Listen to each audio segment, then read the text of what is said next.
mencapai 359 kasus per 100.000 kelahiran hidup.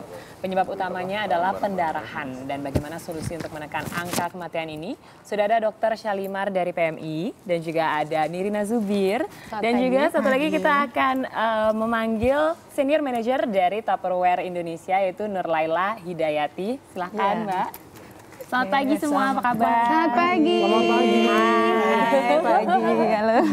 Wah, kita jadi kangen nih ketemu kamu lagi, Nah. Aduh, rindu berada di sini. Tapi kali ini kita membahas sesuatu yang beda ya. Yes. Kalau biasanya kita ngomongin politik dan segala macam, kalau sekarang beda. Ini adalah mengenai PMI, mengenai donor darah.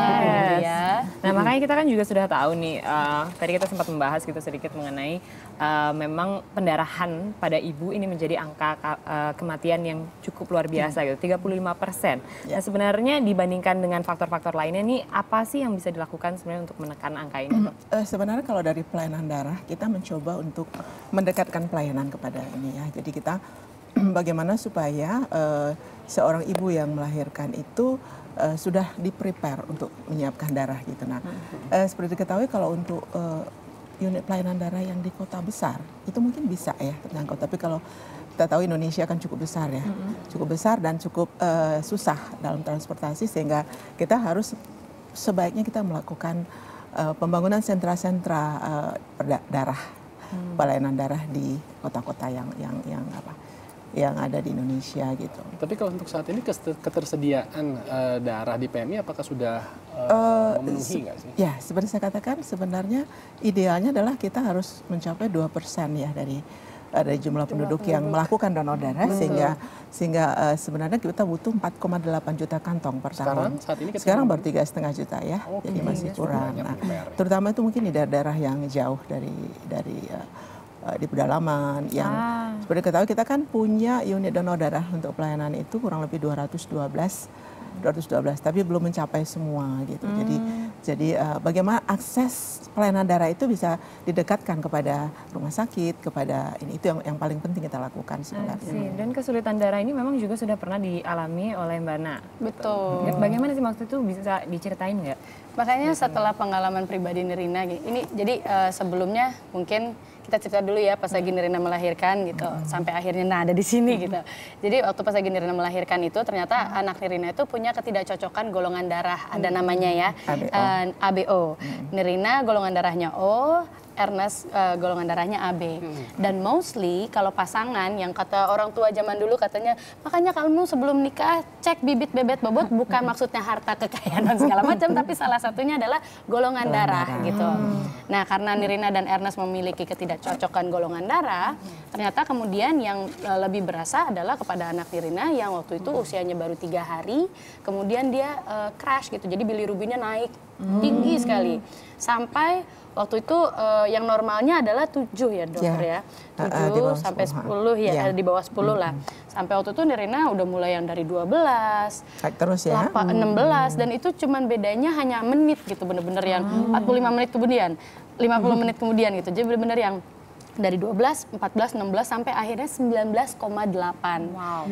Dan dokter pun sempat berkata bahwa kalau misalnya sampai ini 20 bilirubinnya, ini agak berisiko tinggi karena ada satu virus yang kalau misalnya dia nempel di kuping anak Nirina kemungkinan jadi budak tuli. Terus kalau misalnya dari nempel di mata dia bisa tidak melihat atau mungkin nempel di otak pun bisa jadi kayak tidak bisa apa-apa gitu loh, tidak bisa bergerak sama sekali gitu. Lalu apa yang akhirnya pada saat itu langsung Nirina lakukan? Saat itu memang waktu itu panik ya, karena namanya juga baru 3 hari menjadi ibu gitu kan, nggak tahu harus apa, makanya di situ menggerakkan media sosial langsung benar-benar yang menyebarkan kepada orang-orang yang kenal tidak kenal, pokoknya benar-benar memohon banget untuk minta tolong buat teman-teman semuanya gitu. Sampai akhirnya waktu itu pertolongan banyak sekali yang datang, tapi kan ternyata yang kita butuhkan bukan darah yang langsung dari, maksudnya yang didonorkan langsung gitu, tapi memang sudah dalam bentuk kantong gitu kan, sudah diproses.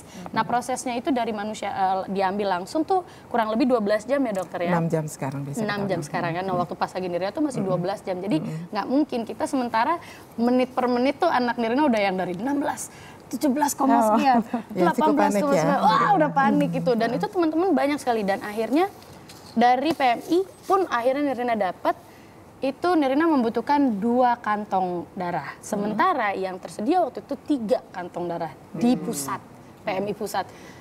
Alhamdulillah Nirina bersyukur Nirina mendapatkan gitu loh. Nirina tapi kan kebayang gitu setelah mengalami ini gitu, jadi merasa bahwa apa yang salah ya gitu loh. Maksudnya kita kan di sini jumlah manusia di Indonesia ini kan banyak sekali gitu loh. Tapi kok kantong darahnya malah yang tersedia cuma segitu. Jadi akhirnya banyak lah yang waktu itu ngobrol dari pihak PMI juga, terus dari pokoknya semua akhirnya Nirina kalau ada urusan yang menyangkut donor darah gitu, anything to do with this, pokoknya ikut menyuarakan karena memang merasakan langsung. Betul ya bagaimana. Betul, sampai akhirnya PMI mengerahkan sekarang ada yang namanya bus sampai ke pelosok-pelosok pun, jadi disamperin. Tapi sekarang memang kembali lagi kepada kitanya masing-masing ya, karena banyak manusia yang merasa bahwa, waduh, kalau misalnya ngedonorin benar nggak nih, steril nggak nih gitu.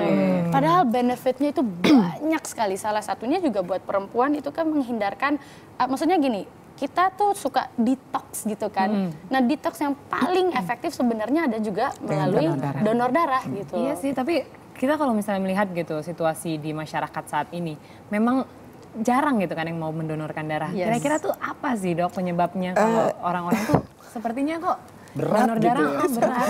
Ya itulah Indonesia ya. Jadi sebenarnya yang ditakutkan sebenarnya adalah takut jarum. Takut dengan darah, gitu cuman. Tapi sebenarnya itu akan bisa teratasi kalau kita tahu apa sih manfaat donor darah itu sebenarnya ya. Seperti kata Nirina tadi itu seperti detox gitu kan ya. Jadi pertama darah kita dengan otomatis tubuh membentuk darah baru gitu loh. Ketika kita ini sangat banyak manfaatnya.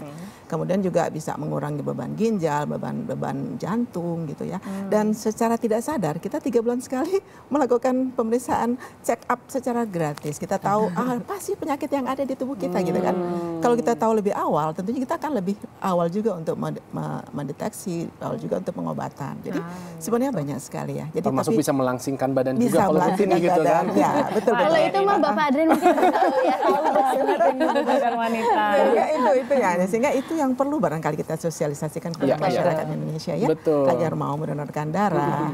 Dan secara psikis ya, Rin, betul, ya. Secara psikis kita memberikan sesuatu yang berharga di tubuh kita, kemudian bisa membantu kehidupan seseorang. Aduh, rasanya seperti apa gitu ya. Benar. Kalau orang Indonesia, ya orang Timur lah, maksudnya tidak hanya di Indonesia itu kan memang terkenal adalah manusia yang memiliki sifat yang caring, yang juga suka berbagi, sharing gitu. Termasuk juga nih Tupperware nih, seperti sangat konsisten sudah 7 tahun terakhir ini terus nih menempatkan program donor darah dalam setiap aktivitasnya ya. Iya, seperti tadi Mas Andrian bilang, memang kita filosofinya caring and sharing. Jadi kita ingin dalam kegiatan ini ingin mengajak para masyarakat untuk lebih peduli dan berbagi. Seperti tadi Dokter Salimar bilang, kita memberikan sesuatu yang sebenarnya kita tidak dalam bentuk materi, tapi malah kita mendapatkan manfaat dari apa yang kita berikan tadi gitu ya. Dan alhamdulillah sih seperti tadi udah 7 tahun, mudah-mudahan sih ini bisa membantu persediaan darah yang ada di PMI. Sejauh ini bagaimana respon dari masyarakat yang juga ikut berpartisipasi ya, betul.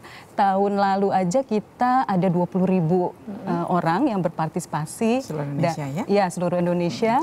Dan tahun ini sih kita harapkan bisa 25.000 orang yang berpartisipasi, amin. Karena kita ada di serentak besok tuh di 23 kota di seluruh Indonesia. Jadi kita bisa datang langsung gitu. Betul, tinggal datang langsung, dan kebetulan kita kan laksanakannya di mall gitu ya. Jadi kalau weekend bisa sambil jalan-jalan sama keluarga gitu ya. Gak ada alasan lagi gitu, aduh jaraknya jauh. Jaraknya jauh gitu. Didatengin. Betul, anak saya siapa yang jaga gitu kan. Biasanya kalau weekend kan sudah gitu, yuk datang aja ke mall. Nah, tapi kalau di tema di tahun ini kan memang untuk ibu begitu. Kenapa sih Tupperware memilih tema tahun ini yang berbeda? Betul.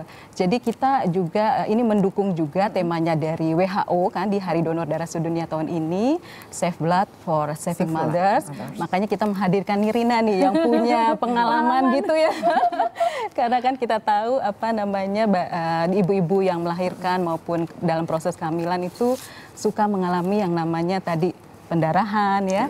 Dan makanya kita mengkampanyekan nih supaya gimana kita masyarakat bersedia gitu ya mendonorkan darahnya, salah satunya yaitu untuk menolong ibu-ibu yang mengalami komplikasi pada saat kehamilan dan melahirkan. Nah, ini karena jurkamnya ini sudah ada nih, bagaimana dong? Silakan dong Nirina nih memberikan motivasi dan juga inspirasi kepada seluruh masyarakat Indonesia, khususnya ibu-ibu supaya mau nih mendonorkan darahnya.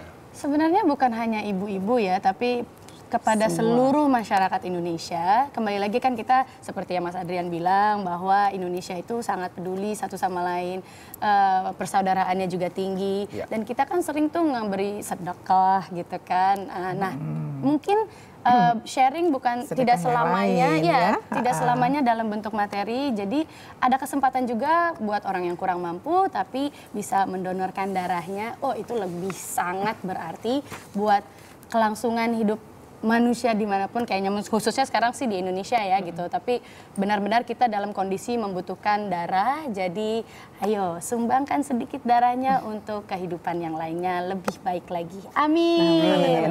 Ditunggu ya, ditunggu ya. Ditunggu langsung dan Nirina. Jadi terima kasih sekali kepada Tupperware yang sudah 7 tahun ya menyumbangkan darahnya untuk PMI.